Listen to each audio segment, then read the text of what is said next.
കേരളത്തിലെ പ്രധാന മഹാവിഷ്ണു ക്ഷേത്രങ്ങളിൽ ഒന്നാണ് തിരുവാറന്മുള പാർത്ഥസാരഥി ക്ഷേത്രം. പത്തനംതിട്ട ജില്ലയിലാണ് അതിപ്രശസ്തവും പുരാതനവും ആചാരപ്പെരുമ നിലനിൽക്കുന്നതുമായ ഈ മഹാക്ഷേത്രം. പുണ്യനദിയായ പമ്പയുടെ തീരത്തെ പുലുകി നിൽക്കുന്ന ഈ പുണ്യഭൂമി വള്ളം കളിക്കും വള്ളസദ്യയ്ക്കും പേരുകേട്ട ഇടം കൂടിയാണ്. മകരമാസത്തിൽ അത്തം നാളിൽ കുടിയേറി തിരുവോണം നാളിൽ ആറാട്ടോടുകൂടി അവസാനിക്കുന്ന രീതിയിൽ 10 ദിവസത്തെ ഉത്സവമാണ് തിരുവാറന്മുള പാർത്ഥസാരഥിയുടേത്.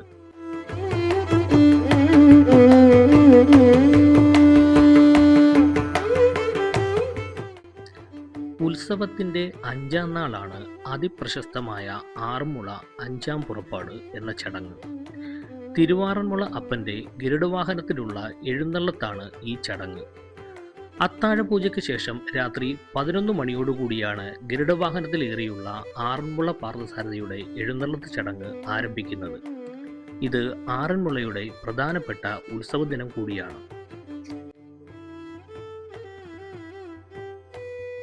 ദൂരദേശങ്ങളിൽ നിന്ന് പോലും നിരവധി ഭക്തരാണ് 5ാം പുറപ്പാട് ദർശിക്കുന്നതിനായി ഈ ക്ഷേത്ര അങ്കണത്തിൽ എത്തിച്ചേരുന്നത്.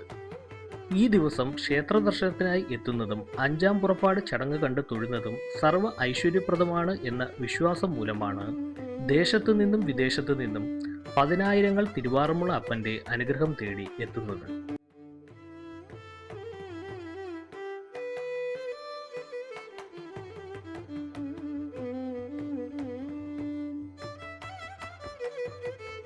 വരിക്കപ്ലാവിന്റെ തടിയിൽ നിർമ്മിച്ച് ഏകദേശം 3 അടിയോളം ഉയരമുള്ളതാണ് ഭഗവാന്റെ ഗരുഡവാഹനം.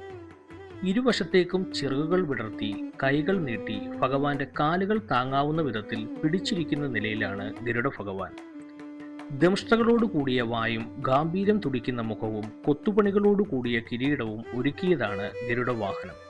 ഇതിൽ സ്വർണപ്രഭ, നവരത്നങ്ങൾ പതിച്ച മാലകൾ, താമരപ്പതക്കം, സ്വർണത്തിലും വെള്ളിയിലുമുള്ള പൂക്കൾ എന്നിവ കൊണ്ട് അലങ്കരിച്ച് മനോഹരമാക്കിയിരിക്കുന്നു. ഇപ്പോൾ കാണുന്ന ഈ ഗരുഡവാഹനം 1997 പുതുക്കി നിർമ്മിച്ചതാണ്. സന്ധ്യയ്ക്ക് ദീപാരാധനയ്ക്ക് ശേഷം മുഖമണ്ഡപത്തിന് സമീപം വെച്ച് ക്രൈസ്താനീയരായ മൂസതുമാർ ഗരുഡവാഹനത്തിൽ അലങ്കാരപ്പണികൾ ആരംഭിക്കും. 5ാം പുറപ്പാടിനുള്ള ആദ്യ ഒരുക്കമായി ഇതിനെ കാണാം. തെക്കേടത്ത്, പുത്തേഴത്ത്, മംഗലംപള്ളി എന്നീ ഇല്ലങ്ങൾക്കാണ് ഗരുഡവാഹന എഴുന്നള്ളിപ്പിനുള്ള വാഹനം തയ്യാറാക്കുന്നതിനും അലങ്കരിക്കുന്നതിനുമുള്ള പരമ്പരാഗത അവകാശം.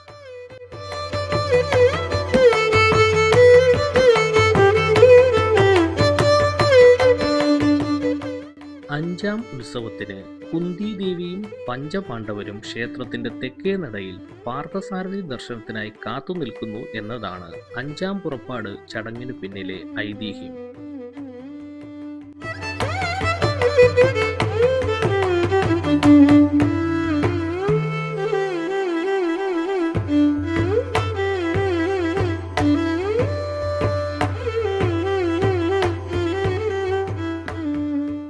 മഹാഭാരത യുദ്ധവിജയത്തിന് ശേഷം സർവാഭരണ വിഭൂഷിതനായി തിരുവാറന്മുള അപ്പൻ ഗരുഡവാഹനത്തിലേറി എത്തുമ്പോൾ ക്ഷേത്രത്തിന്റെ തെക്കേ നടയിൽ ദ്രവ്യങ്ങളുമായി ഭഗവാന്റെ വരവും പ്രതീക്ഷിച്ചു നിൽക്കുന്ന കുന്തിദേവിക്കും മക്കളായ പഞ്ചപാണ്ഡവർക്കും ദർശനം നൽകുന്ന ഈ ചടങ്ങ് തിരുവാറന്മുളയുടെ മാത്രം പ്രത്യേകതയാണ്.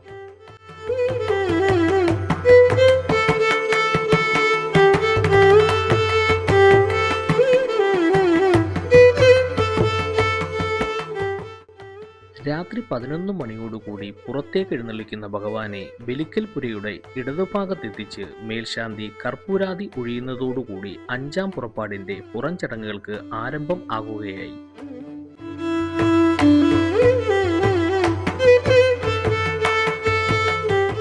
ബലിക്കൽപുരയുടെ സമീപത്തു നിന്നും വായ്ക്കുരുവയുടെയും വാദ്യമേളങ്ങളുടെയും അകമ്പടിയോടുകൂടി ഭഗവാൻ ഗരുഡവാഹനത്തിൽ ആനക്കൊട്ടിലെത്തി തെക്കോട്ട് ദർശനമായി നിൽക്കുന്നു.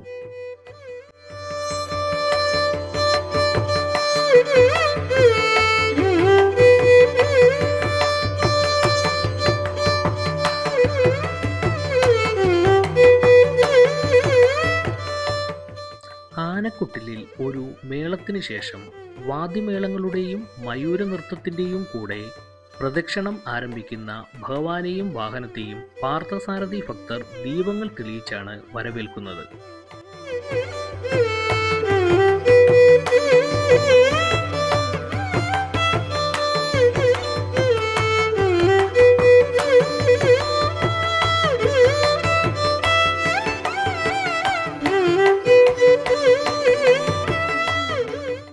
ആദ്യത്തെ പ്രദക്ഷിണം ക്ഷേത്രത്തിന്റെ തെക്കേ ഗോപുരത്തിലെത്തുമ്പോൾ കുന്തി സമേതരായി പഞ്ചപാണ്ഡവർ ഗരുഡവാഹനത്തിലെത്തുന്ന ഭഗവാനെ ദർശിക്കുന്നുവെന്നാണ് വിശ്വാസം.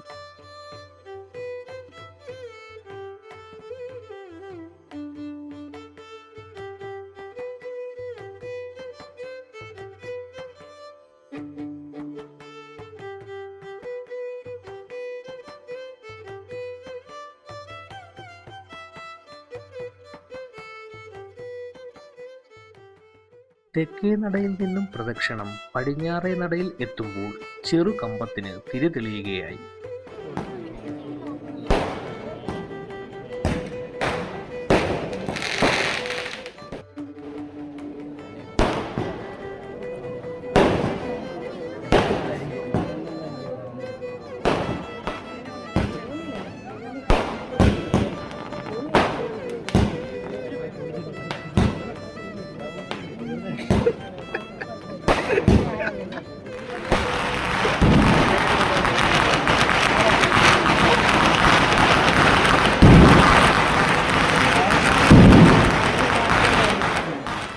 മൂന്ന് പ്രദക്ഷിണം പൂർത്തിയാക്കിയതിനു ശേഷം ഏകദേശം 1 മണിയോടുകൂടി ഭഗവാൻ അകത്തേക്ക് എഴുന്നള്ളും. പാർത്ഥസാരഥി ഭക്തരുടെ മനസ്സും കണ്ണും ഭക്തിയുടെയും അനുഗ്രഹത്തിൻ്റെയും പാരമ്യതയിൽ എത്തിക്കുന്ന അപൂർവമായ 5-ാം പുറപ്പാട് എന്ന ആചാരം ഭഗവാന്റെ അകത്തെഴുന്നള്ളിപ്പോടുകൂടി പര്യവസാനിക്കുകയാണ്.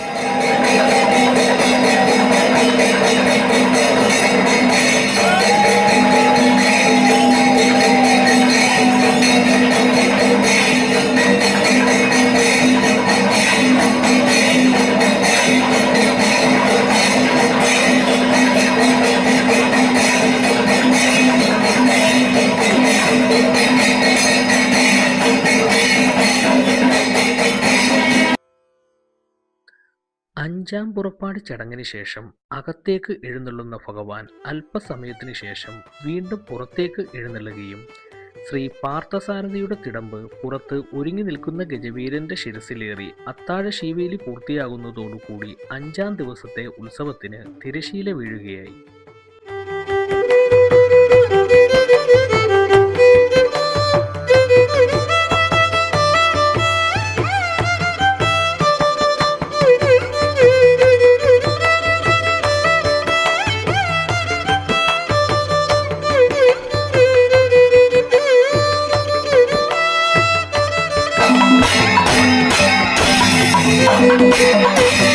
Thank you.